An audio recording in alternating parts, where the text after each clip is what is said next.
Merry Christmas. Today we're going to be reviewing some Christmas movies, so let's get into it. You suck! Wow, look, another Grinch adaptation. Hopefully it's not as bad as Jim Carrey's version. Yep, it is.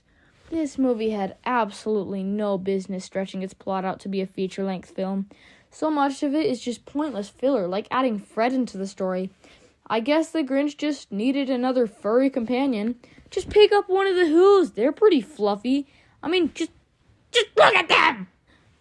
I mean, sure, you can argue that Fred is important because he saves Grinch from falling off, but that part of the story added nothing, absolutely nothing to the story.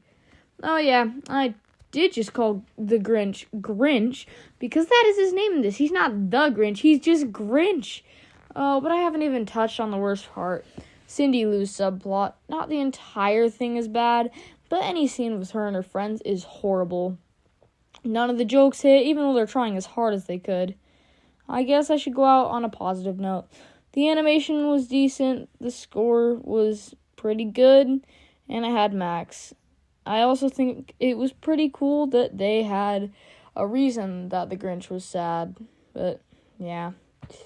This movie sucks, but at least it had a dog. 4 out of 10. It's about drive, it's about power. We stay hungry, we devour. Red 1 is a perfectly okay movie, but I've said all I needed to say in another review, so if you want to learn more, just go watch that. It's just a 5 out of 10 movie. You made Christmas Carol! 1984's A Christmas Carol. This was decent enough for about 30 minutes of its runtime. Beyond that, it's just boring, be a good person crap. Keyword, boring. See, the past part is still saying be a good person, but it doesn't quite hammer you over the head with it. It also shows a tragedy plotline, having a man getting enveloped by his own greed. This is decently captivating, but it instantly gets worse afterwards. The present feels like a whole lot of nothing, as does the future. I mean, I guess there's a lot of scary scenes in there. That kind of makes up a bit, but not much. I would rather spend the whole movie in the past than go anywhere else. At least the last 10 minutes were kind of good. It was fun watching Scrooge jump around and cool watching him form relationships with the other people around him, even if it did feel a little rushed. A really meh movie. 5 out of 10. This is probably my hottest take on the list. National Lampoon's Christmas Vacation is overrated. It's not bad, but just okay. I hate Eddie with a burning passion, but his kids are incredible, especially Ruby. She's got a heart of gold and isn't as idiotic as her father. The jokes in this are really hit or miss, but everything that comes out of Aunt Bethany's mouth is just pure gold. It's really just a perfectly okay movie. 5 out of 10. Not today, Satan. Dear Santa was better than Red 1, but also still kind of mediocre. But I've said all I needed to say in another review, so go watch that if you want to learn more. This was a 6 out of 10. Let's save Christmas. So, what's next? Christmas Chronicles? Alright, this is a good movie. Not great like I used to think it was, but yeah, pretty good.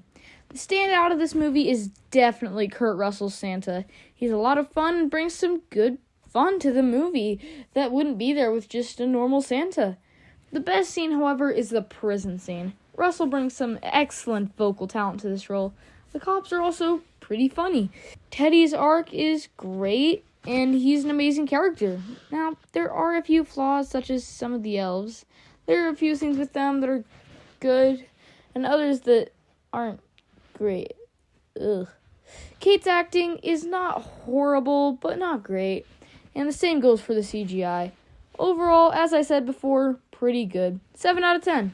Call me Elf one more time. He's an angry elf.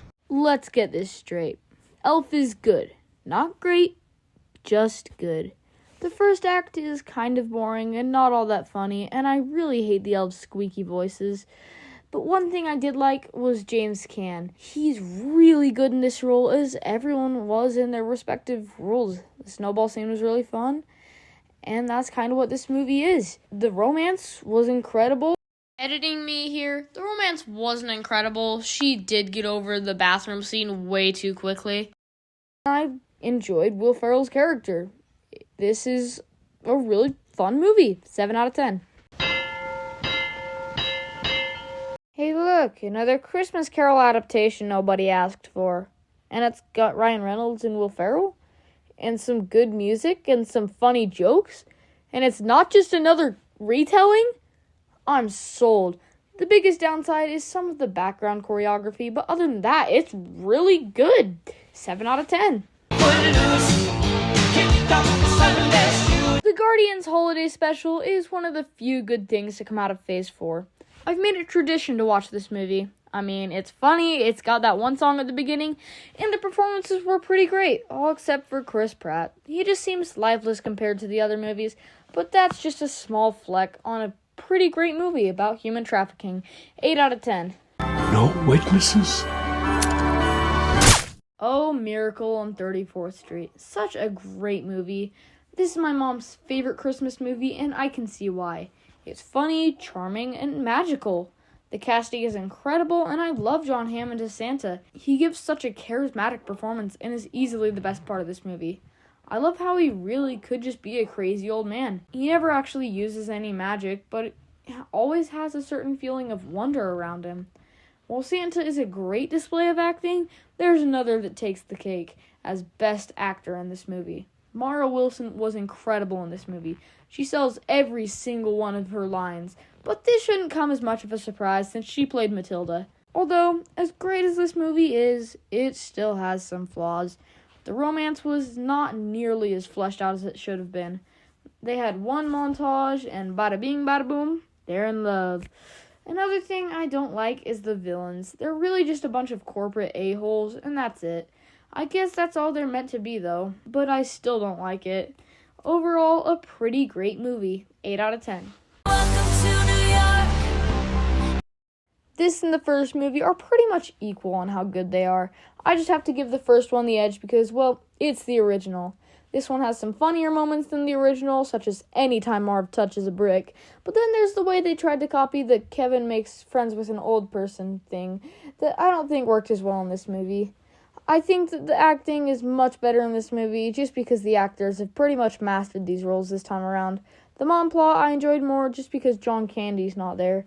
There is more filler in this movie than the last, but in this one, Kevin's not just goofing off at home.